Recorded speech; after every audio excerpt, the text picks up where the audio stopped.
Hello guys, welcome to our channel. Today I am going to show you how to change Instagram history from close friends to public.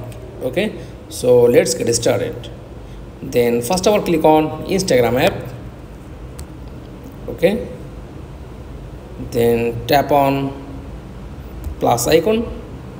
Okay, click on history, then click image, then tap on close friend. In these two options, just your history, click, and close friend. Tap on close friend, then custom your histories, show just your close friend. That's all. Then tap on close friend and custom your close friend, and done. That's all. Thanks for watching. Please like, comments and subscribe. Thank you.